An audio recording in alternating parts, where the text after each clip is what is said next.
it's a long journey. Yeah, it's It a really long is. journey. Yeah, Persistence is the key. yeah, Persistence. You gotta stay on it. You have to just continue to work hard, and yeah, you're gonna do well. You're gonna do well. So we expect big things from our graduates. That's true. yeah.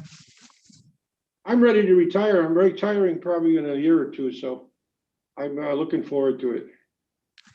So what are you gonna do in retirement? Like after retirement? I've got some plans to do some speaking, do some consulting work, and perhaps do a course or two here and there. Mm-hmm. Maybe teach a little bit about whatever. I'm very interested in the blues, so Yeah.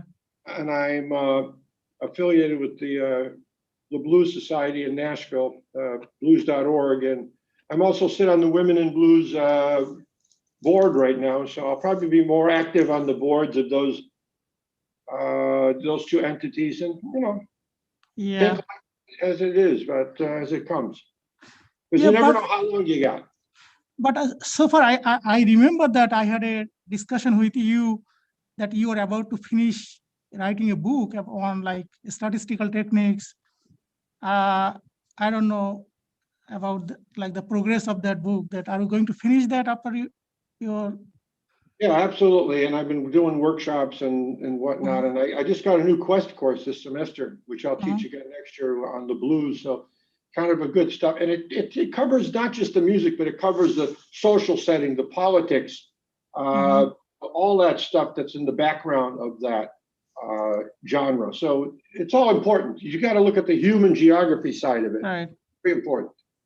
Yeah. Very important. Yeah. So So full circle. I started quantitative, heavily quantitative. Now I'm moving yeah. it to more qualitative kind of areas. So Yeah. you got some serious skills here with the land use and land use change modeling stuff. That's something that's going to be in demand.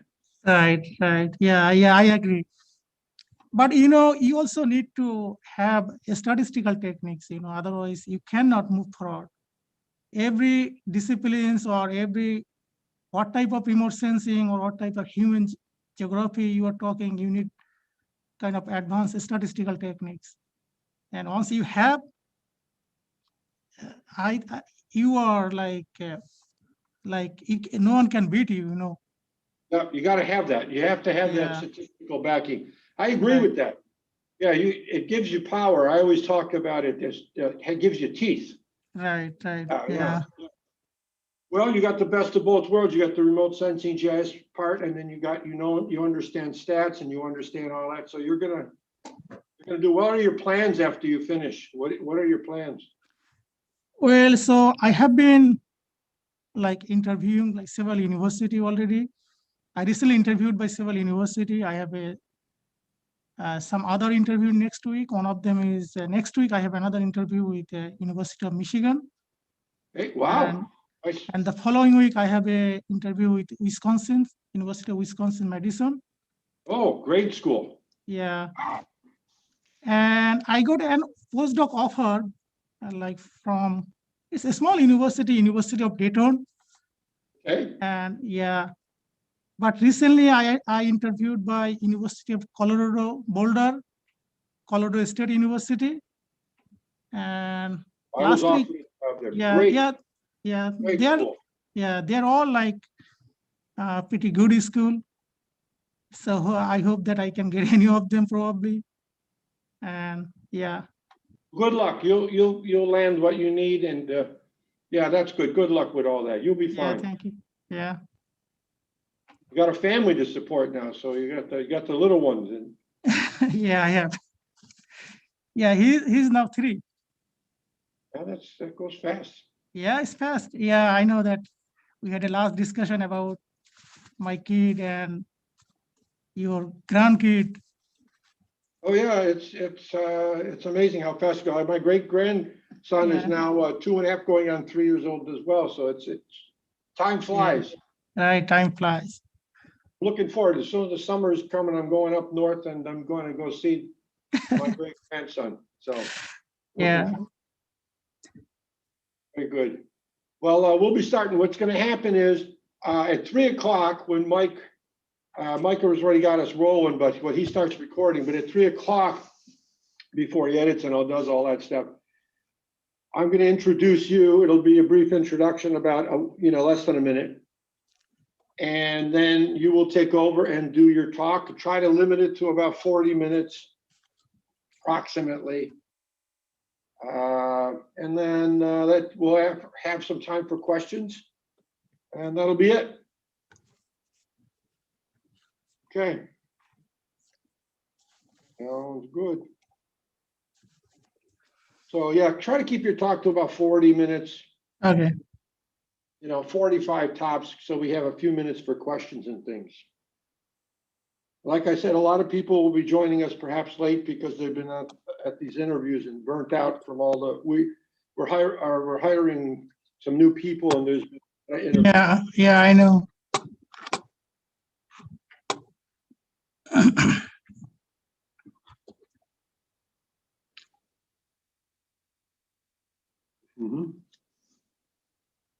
That'll be good.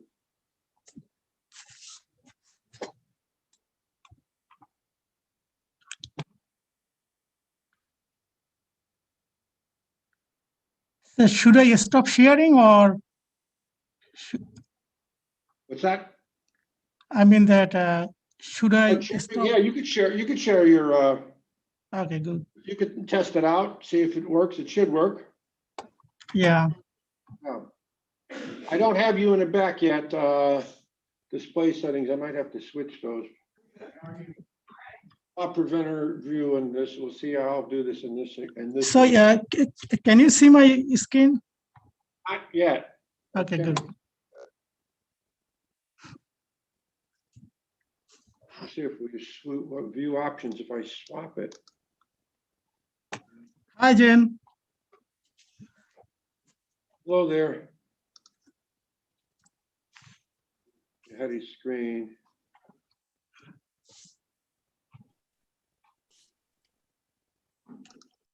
View options. I got it. There it is. It's up. You're good. I've got you in this room and on the big screen, so you're all set. Okay, good. Yeah, you're all set. Cool. Very, very cool.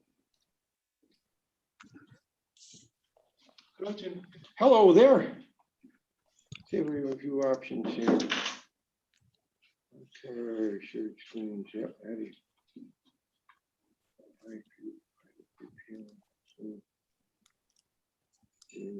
Screen. Good. View participants. All right, we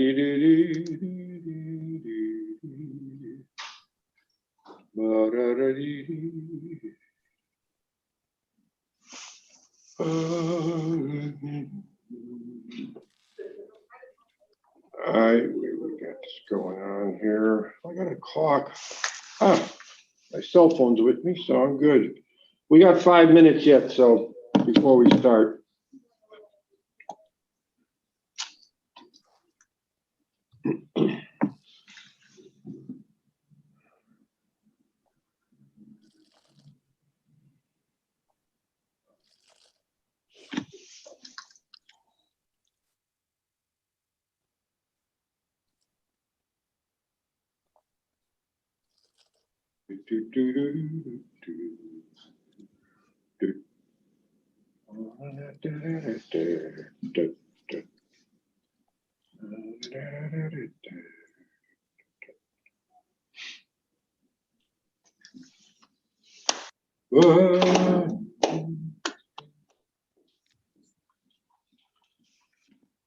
We got 4 minutes before we start rolling.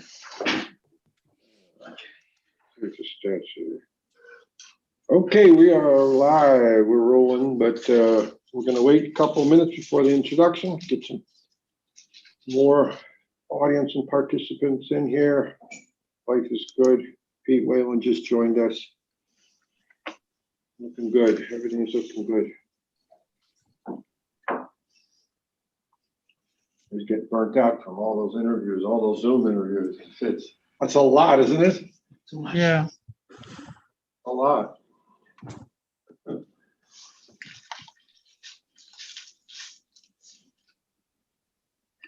Okay, 3 minutes.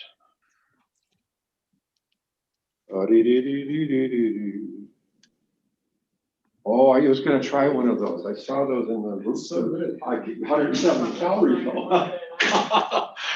Yeah, I know 170 calories for those. Yeah. What are you trying, Tim? Olivia had one of those biscuits that was in a faculty lounge, and I was eyeing one today, but I picked it up and it said 170 calories on it. And I went, oh, no wonder Jane always promotes, she's got balance at least. She's got the workouts on one end and then she's got the goodies on the other. So since I don't do the workouts, I said I'm going to forego these goodies.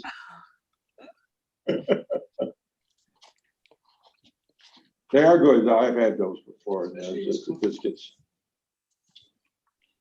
Got about a minute and a half, and then we'll get rolling.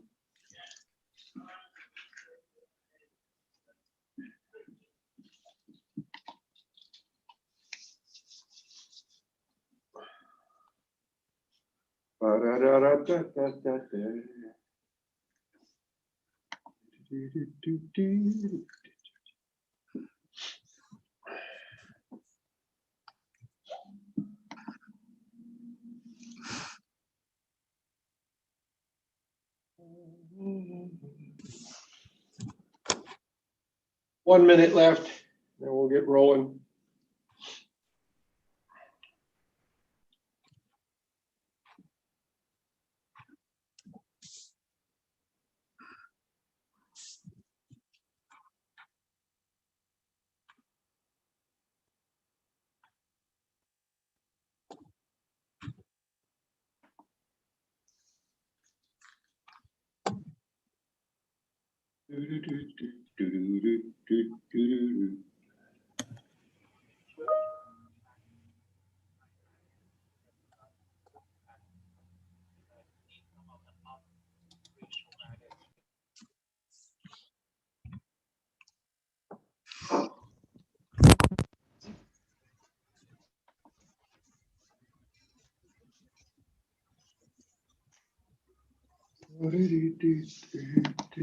Okay, everybody, it's 3 o'clock. Time for the Department of Geography Spring Series Colloquium.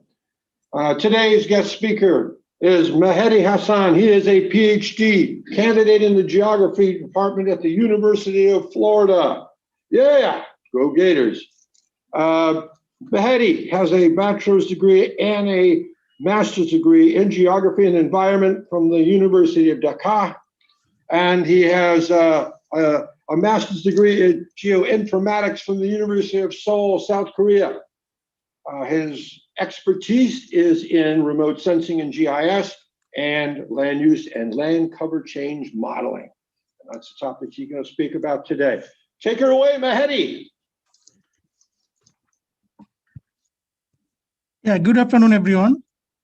And thank you for joining with me here this afternoon. And thank you, Dr. Peak. And I would like to thank you, everyone of this Department of Geography. And my special thanks goes to my advisor, Dr. Jane Southard. I would like to thank you, my committee members, Dr. Peter Oilian, Kevin Ash, and Scott Smith. I'd like to thank you all my friends, Department of Geography. And today I'm going to talk about my dissertation. And this dissertation actually combined with my 3 published papers. And the topics of my dissertation is crisis and environmental change in Bangladesh, a remote sensing approach. Though this is very generic topics, but I will focus very specific issue that taking place in different part of the world, and especially when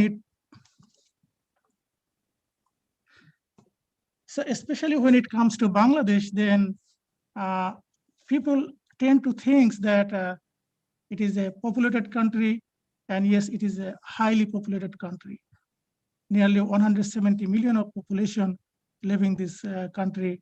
This country is smaller than Florida, but it's having the population more than half of the United States, that making one of the top densely populated country in the world.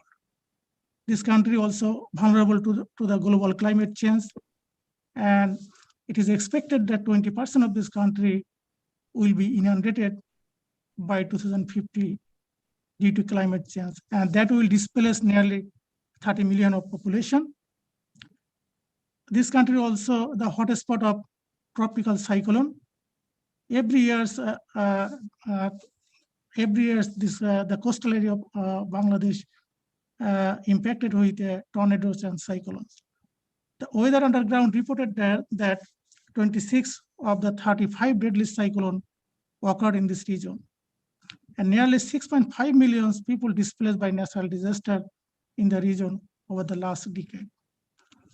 1/4 of this country is flooded every year due to its location and the heavy monsoon rains.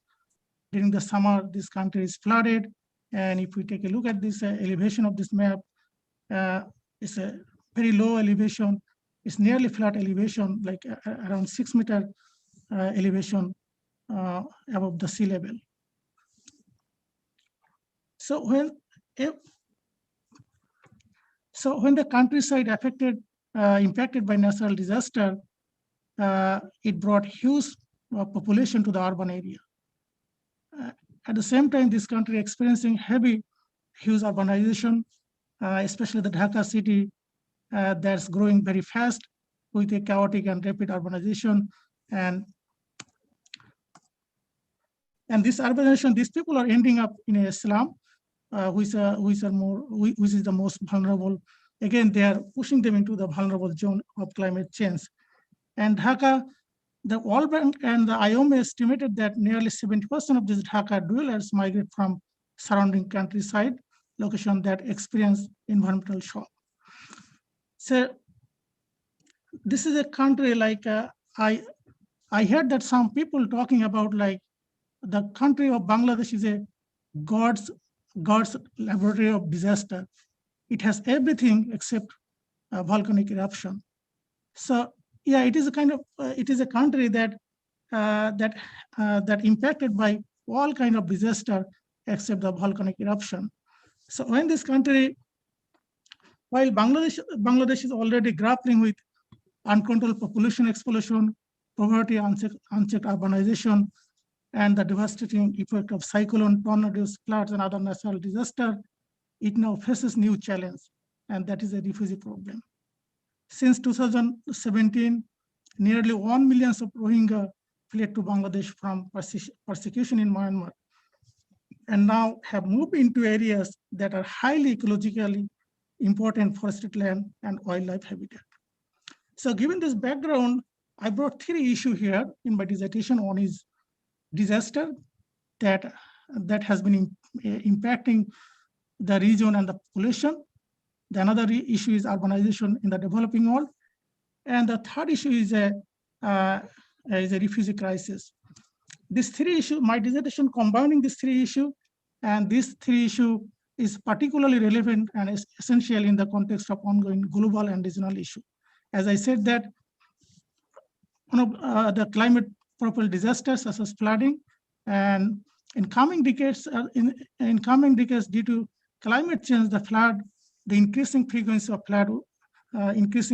of flooding will be increased, and especially the South Asia will be most vulnerable to global climate change. The second paper in my dissertation, I'm going to include is urbanization in developing world, and Bangladesh is one of the, like the Dhaka city, the capital of Bangladesh is one of the fastest growing urban cities. It is one of the 6th largest city in terms of population in the world. And the third paper that I will focus on, refugee crisis. So geographically, my 3 study sites are located within Bangladesh because I found this regional and global crisis found in a single location that is in Bangladesh. So I will begin with my third paper because I feel like this would be much more interesting. And this third paper will communicate with, like convey the information that will be more about like humanitarian related or human aspect.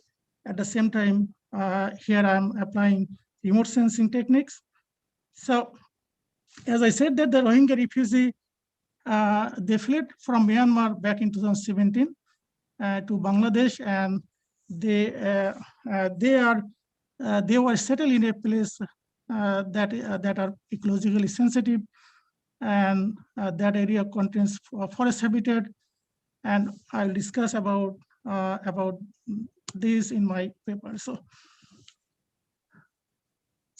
if we take a look at this map, then we can see the red area is the Rakhine state of Myanmar, and this area actually the home of Rohingya refugee, and they migrated from here to this part of this Bangladesh, and when they migrated or when they fled their country and took shelter this area, it was a forested land, and they cleaned this forest and they erected their makeshift camps here. But before going to that fact, I would like to bring the crisis of Rohingya refugee. So back in 1826 to 1948, it was under the colony of British, and that time the refugee actually, the Rohingya actually considered as an internally displaced population. They were impacted by tropical cyclone and drought, and they found that Rakhine state of Myanmar is their home. And in 1937, when the war breaks out, then the Buddhist majority of Myanmar people went with the Japanese side, whereas the Rohingya Muslim minority sided with the British colonial power. And the massacre started during that time. And 1945, when the partition split the India subcontinent, then these Rohingya people used to live in Myanmar. And again, 1948, the government or military government that time imposed a exclusionary citizenship law. And then 1982, the military government passes a legislation that makes it impossible for the Rohingya to become a citizen. But in 1990 and 1991, the massacre started in 1991 when the Aung San Suu Kyi, the Nobel laureate, was in power. And that time, 250,000 Rohingya refugees fled to Bangladesh. And if we take a look at this graph, then we can see that 1991 and 1992, it was the beginning of Rohingya refugee influxes into Bangladesh. So later in 2016, between 2000 and 2012, we have several violence in Myanmar, and that also brought numbers of refugees. And we can see here is the refugee numbers drop here because these refugees were made they returned to their home, or they made some desperate journey to other country, especially Malaysia, Thailand, and other country. But 2016, again, there was a reported violence, and that time we see the numbers of refugees migrated again from 2009 to 2015. 2016, there is another violence, like with a Myanmar military, and that was the beginning of the massive refugee influxes in Bangladesh. 2017, nearly 700,000 of Rohingya refugees fled to Bangladesh, and they took shelter in the Teknaf of Bangladesh. When the refugee came here, when the refugee flooded in the Teknaf region, and they were slashing the land, they slashed this land like the forested land, they cut down trees, and they are not only part of this cutting hill on trees. The international organization or the aid organization, they are working in that area, they also cut down this hill because they need their road and warehouse or other infrastructure to move their resources for the Rohingyas. So this picture was collected December 2019, and one of our 19, and we can see that this is the hill area with the forested land, and the refugee, all they like level this, cut down this hill and the trees, and they're making like their settlement here.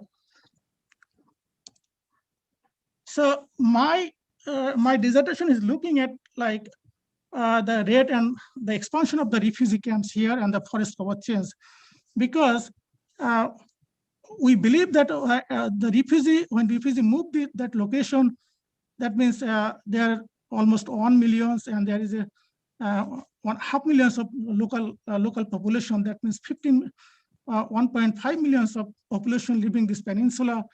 And when refugee move that location, there are kind of like a small business also moving there.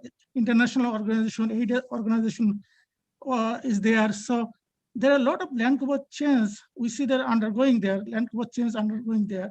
So my study is especially focusing on the land cover change due to refugee influxes in this area.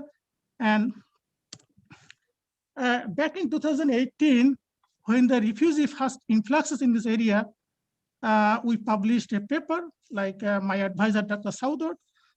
She inspired us to work on this area, and this was the first publication that we brought this issue, Rohingya issue, and the forest cover change in that context. And this paper is well cited, and because that time government or like aid agencies, they did not have enough information about refugee camps expansion or forest cover change. And we are the first first initiative we made to brought this issue to the international context, or like the government or the aid agencies, so they can take care about this forest and they can have idea about the expansion of refugee camps. If we take a look at this map here, like the motion images, then we can see how quickly the refugee camp expanded from 2017 to 2020. And we see the barren land surrounding the refugee camps. Again, we see the greening area. So that time we published a paper that is based on 2 time series. One is a pre-influx, one is a post-influx. And the pre-influx means 2015 and 2016, and post-influx means 2017. But after that period, we see a lot of change going into this region, especially like land cover, forest cover change. So we need to see what's going on recently, what extent the land cover changes, and what about the forest cover. So here, with my dissertation, like the third paper of my dissertation, I am looking at like land cover change and refugee camps expansion. And the second objective of my paper is to look at forest fragmentation and forest fragmentation. And the question is here, is that the refugee is the only drivers of the forest cover change? Is there any other drivers that actually that drivers are there that actually driving the forest cover change? So to obtain the baseline information of forest cover change in that area, I'm using here 1992 to 2019 Lancet data. So I would like to see if there is any other drivers that actually driving the forest cover change in that area. So this is my study area, and if we take a look at this map, the red area is actually the protected forest area, forest boundary, and here this protected forest is designated by IUCN, and there is a wildlife habitat, especially like endangered species, Asian elephant, and there are other like offshore birds and animals live in this area. And the red color is the pre-existing refugee camps. Here is like there were like 2 pre-existing refugee camps since 1990. And this refugee camp is registered by UNCHR and the government of Bangladesh. And that time there were like 40,000 refugees living these two places. And the blue color is actually showing the numbers of refugees after the post influxes after since 2017. And this area is a Kutupalong and Balukhali. This is the largest refugee camps in the world in terms of population. And this area hosting nearly 700 Rohingya refugees. There are also some other refugee camps here, Unchiparang. These camps actually located in protected areas. And this area here, also the small township located here, but mainly this area, the study is dominated by forest cover. 50% of this area is a forest cover, and there is a small village community living here. Fisheries, fishing communities living this side area. And this is also the like a famous tourist destination in Bangladesh. And it is the longest sea beach, like unbroken sea beach in the world. 165 mile longest unbroken sea beach in this world. So it is one of the popular tourist destination also.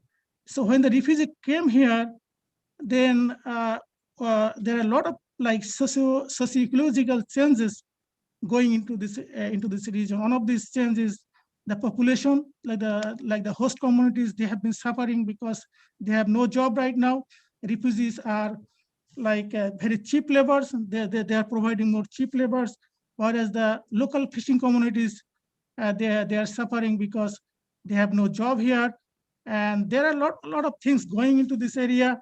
So we will discuss later about this. So my study will mainly focus the entire area, but mainly focus this 3 camp area. So here is Kutupalong, Balukhali, and Unchiparang, and the Leda and Noyapara camps. And as I said, that we will look about the forest cover change, especially in this protected area. And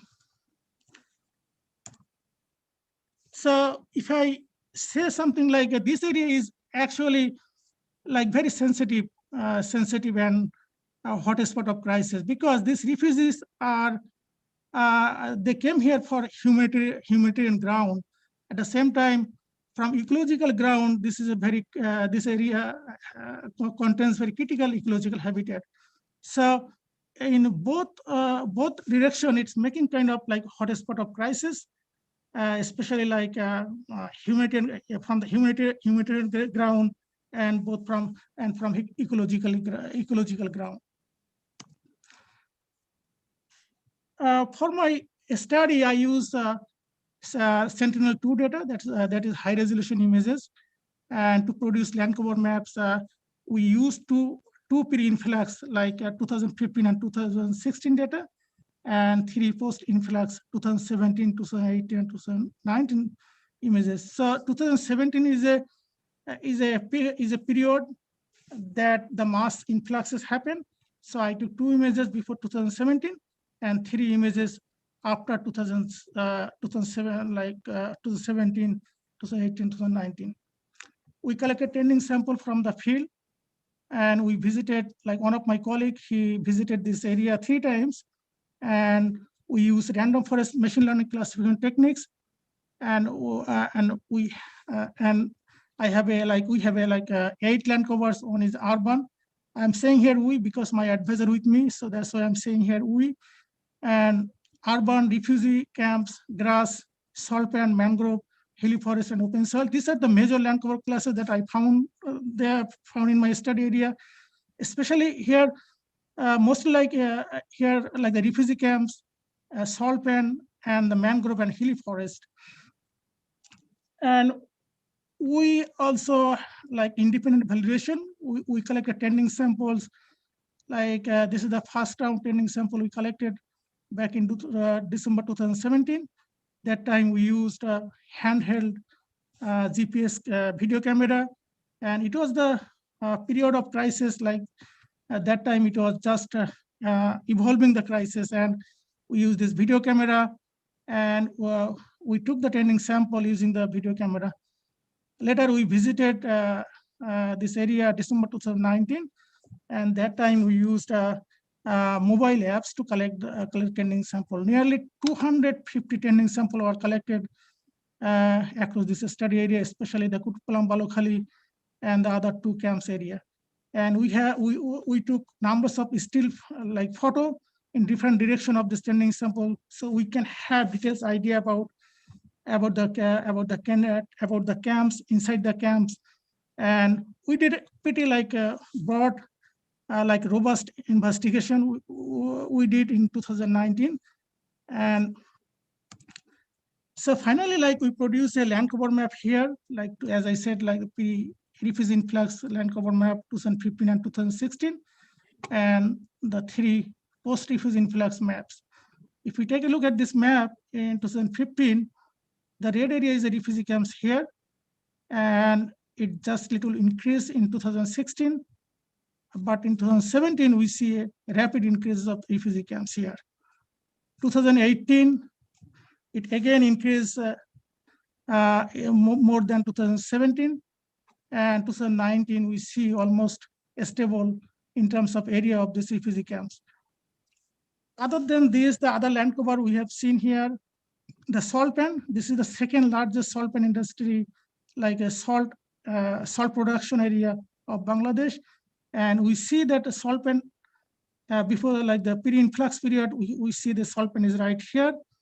But after 2017, we see the salt pan area expanded this area because probably like our recent field investigation indicate that the refugees are very cheap labor. So they were employed here to produce the salt production here, like salt and salt-related stuff. So if we take a look at this graph, then we can see the built-up area. In 2015, nearly 200 acres of built-up area were found in Teknaf in my study area. In 2016, it increased, but we see like post-influx period, the built-up area going up because, as I said, that when the refugee came here, there are a lot of like a small business moving there. Even refugee itself doing kind of business. International aid organization, they have a warehouse there, and also like road and other construction going on going into this region, and the hotels and the other hotels and especially like for international communities, they are building kind of high-rise building, and so that's why the built-up area is going up here. And the refugee camps, if you see here, 2015, it was less than 200 acres of refugee camps here, but 2016 it increased around 50 acres of refugee camps. 2017, we see 2,700 acres of refugee camp here. And 2018, it went up again, and it's around 3,700 acres of refugee camps. 2019, we see little drop here, but there is we found that there is some gray, I will discuss about it, why the refugee camps dropped here. And in our next slide, I will discuss more about this, why refugee camp dropped here. Grass and crops, especially there was some crops production surrounding the camp. And when the refugee came here, and some of the camps expanded in the agriculture field, and that's why the crop production in 2017 went down, and people actually abandoned their land because the refugee, they flooded this area with massive number, and local people are very scared because they are very the refugee are majority in this area, like they are 1 million, and where the local people are just probably like 400,000. So local people are become more minority in this area, where the refugee become the majority in that area. So people lost their land in this area. Mangrove forest actually depends on the water level. We see here the water level is decreased here. And also we have a report that the mangrove forest, there is a report of cutting mangrove forest, cleaning mangrove forest because of salt pan expansion. So if we see here, 2018, there is a salt pan expansion, whereas mangrove forest decreasing because of this salt industry expansion. So hilly forest, this is the important forest. We see that 2017, when the mass refugee flooded this area, we see the forest drop here, and then again it further dropped in 2018. But 2019, we see the forest coming back here. I will discuss more about it. Let us in my next slide. And so the composition of this land cover 2015, we see the forest was at 55% of this area, where in 2019, 54% of this area covered by forest. Refugee camps, there are almost 0% of refugee camps in 2015, but now 2% of this area is a refugee camp. So if I zoom in the camp area, like the camp oriented, if I discuss more about the camp related land cover change, then we can see this is Kutupalang and Balukhali area. This is the largest refugee camp, as I said, and we can see here is a tiny red, and this is the oldest refugee camps before the recent influxes. And there is hard to see any built up area, right? And 2016, we see it expanded a little bit because that time nearly 50,000 refugees in 2016 joined here with the existing refugees. And then 2017, this refugee camp expanding in this direction, especially like the forest cover here. We can see here the forest, but the refugee when came here in 2017, they cleaned the forest surrounding the existing refugee camps. And then 2018, the camp further expanded in the direction. And 2019, we see some forest regrowth here. And at the same time, we see the built-up area here. This is a road, like this is a highway that recently made by international aid agencies.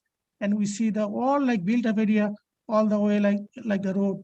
And these are all built-up area, either like small marketplace or the construction or the warehouse of aid agencies.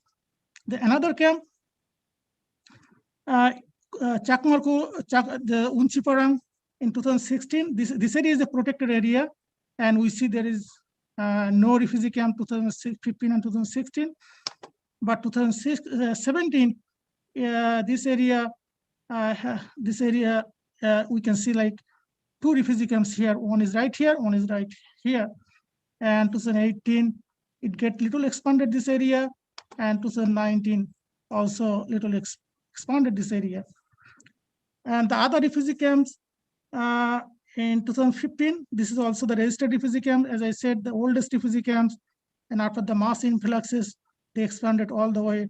So the refugee camp could not expand at this area because the elevation is high and the forest cover, like dense forest cover. So they only can expand this way and this way. And this is the salt industry.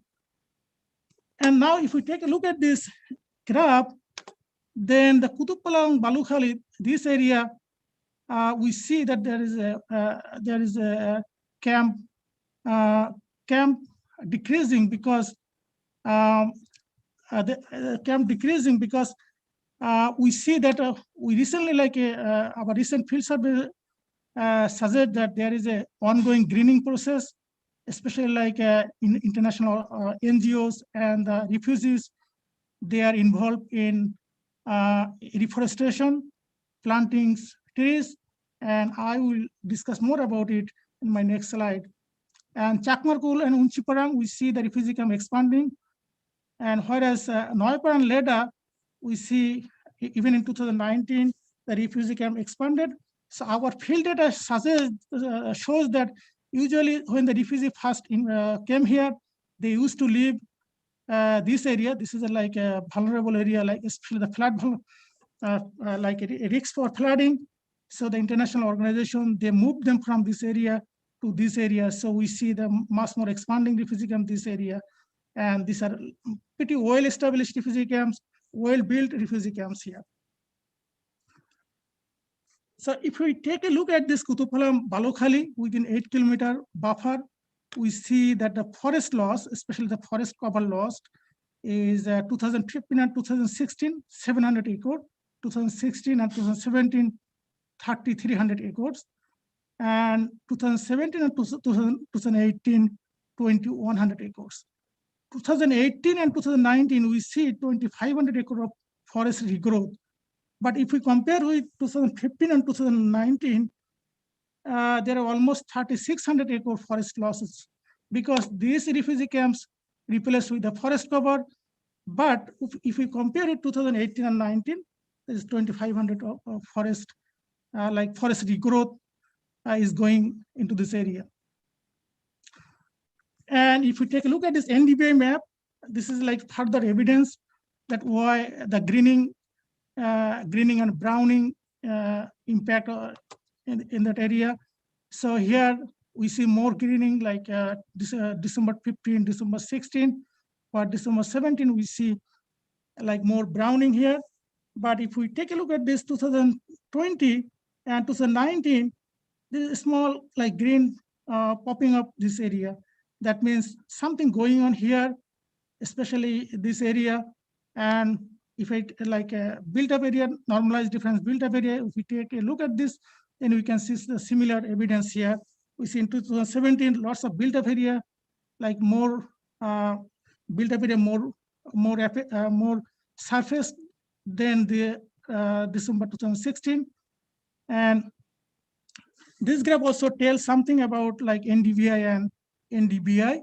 In 2015, the NDBI was the 15 and 16. We can see the NDBI is highest, where 2017 it dropped, like it sharply dropped, and then again it's slowly gaining, like slowly gaining here, 2018, 2019, and 2020. Okay, here is the clue. Clue is like the refugee now, due to like increasing pressure on aid agencies, increasing pressure on government that this refugee clean the forest, so there is going to be ecological catastrophe. So the international organization, especially UNCHR, with the help of refugee and with the help of government, they have taken some initiative of forest reforestation program, and especially like these refugees back in home, they are kind of farmers. They have a agriculture production. So international organization with the help of NGOs, they provided like seeds, plants. So the refugees are doing kind of cultivation there, agriculture. They're producing vegetables, and so, and you can see they're all like green and green, and these are also the plantation that's going on here with the refugees because of the concern of environmental degradation due to forest degradation.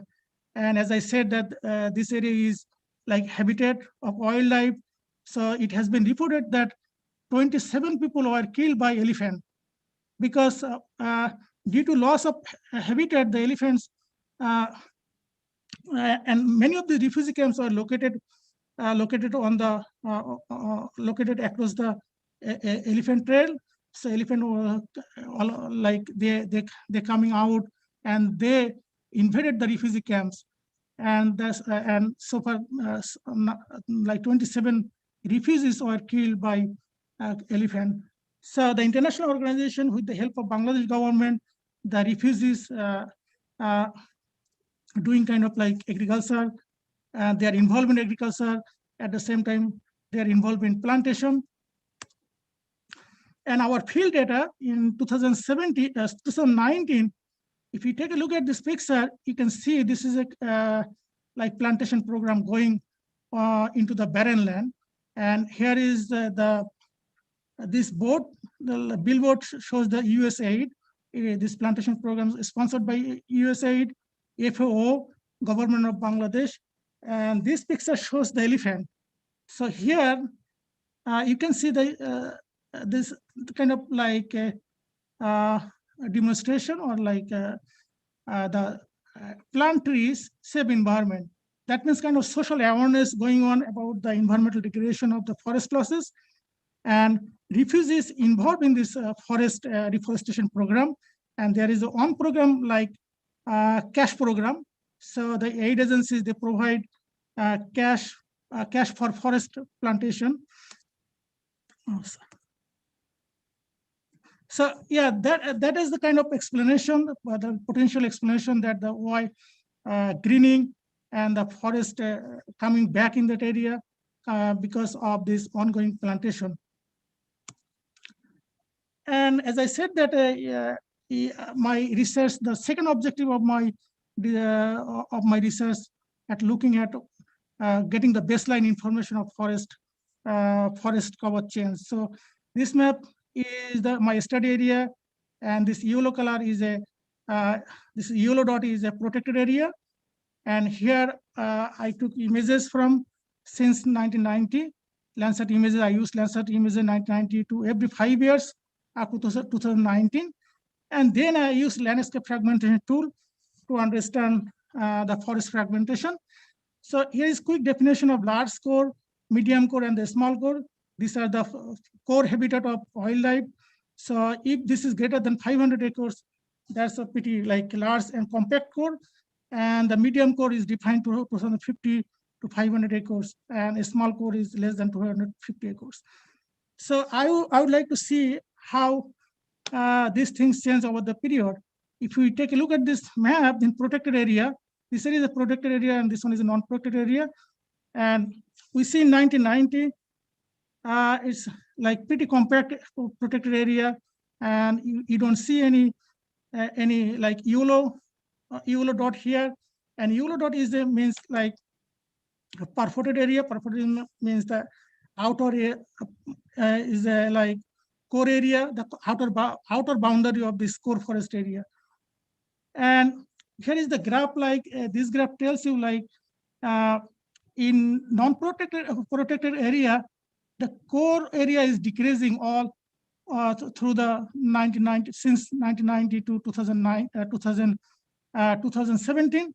But we see the large core area increasing in 2019. As I said, that like the forest growth that we observed using the Sentinel-2 images, the similar result we see using the Landsat images, because as I said, there is an ongoing program like reforestation program, and the protected area also seen decrease, like it was increasing at the beginning of this period, but it started dropping from 1995 to 2000, and it went further down in 2005 to 2010 period.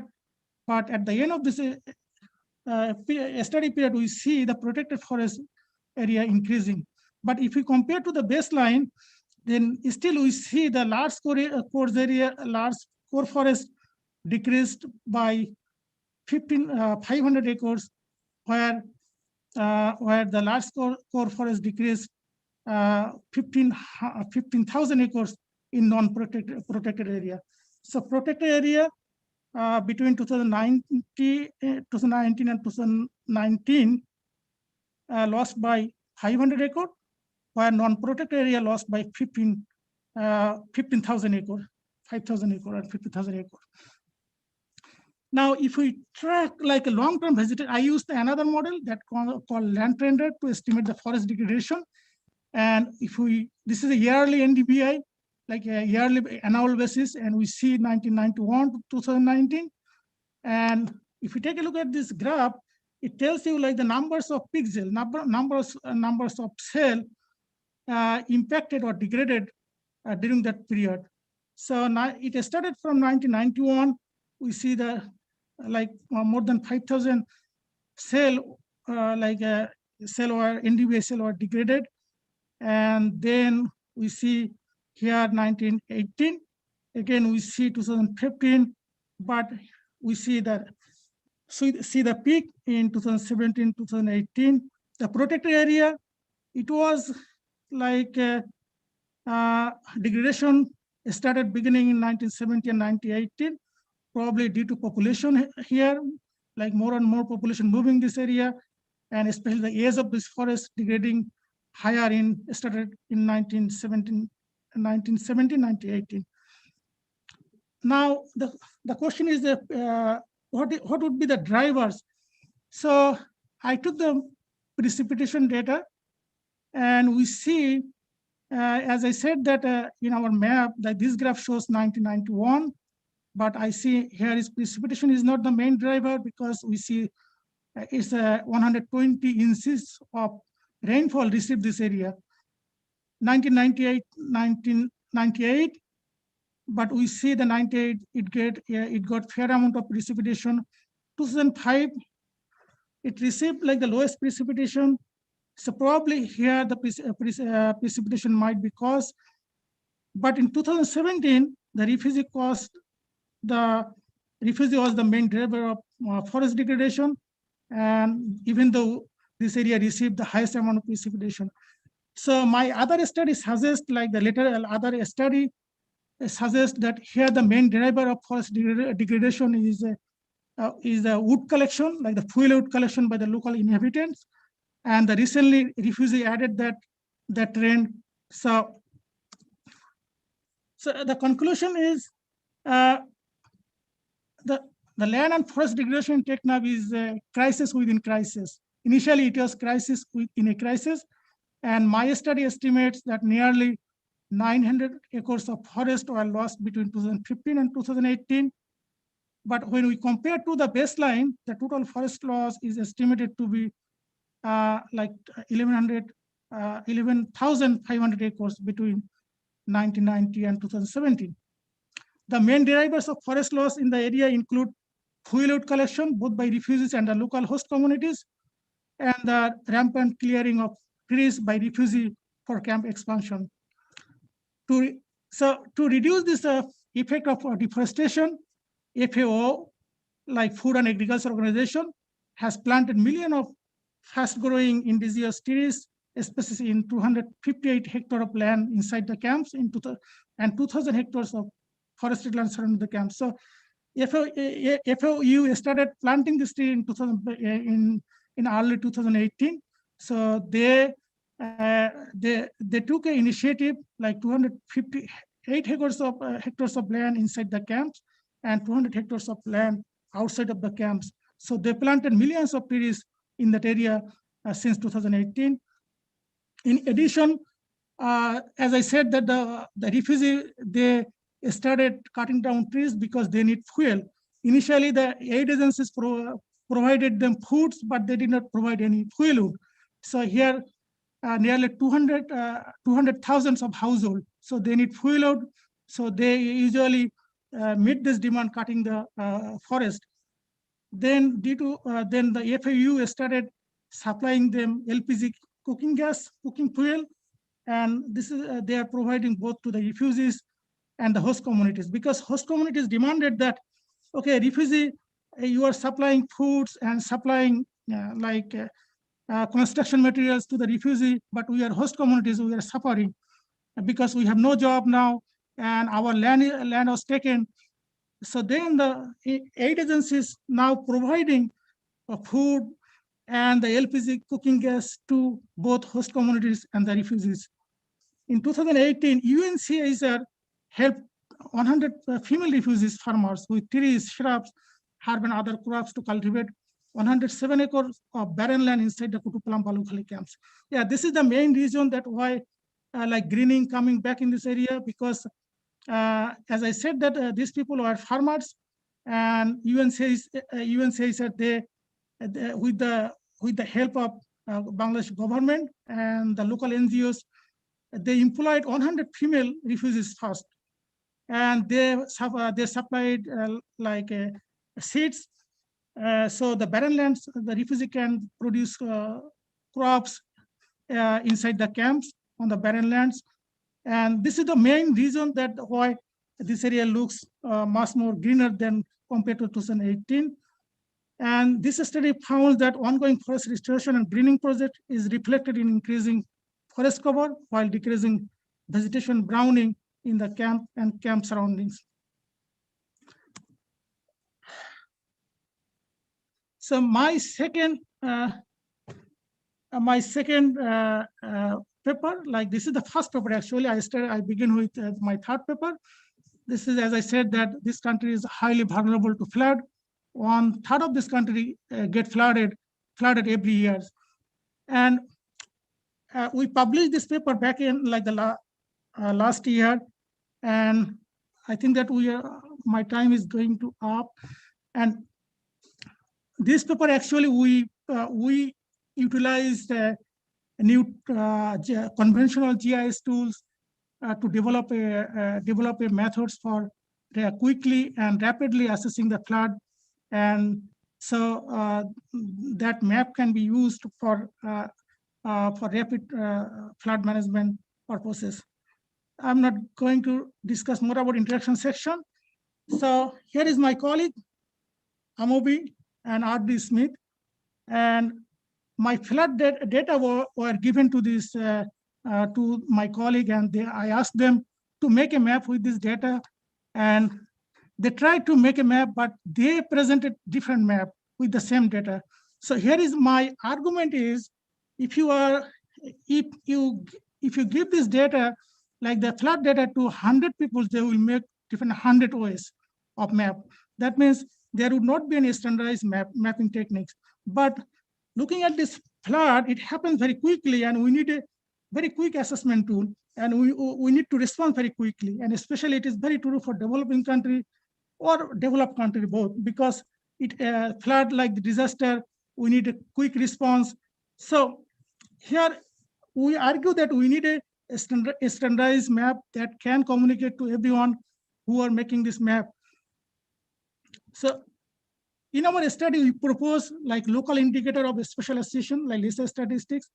Lisa statistics has been widely used in different fields, especially like ecology, landscape ecology, medical geography. Yeah, they use a lot Lisa statistics, but this type of this tool never been used in flood mapping. But we found that this tool is very useful for flood mapping, because as I said, that when you give this data to different peoples, like different experts in GIS, they will produce different map, because we have a different tools, different setup with the GIS. So it would not be very unique or standardized map.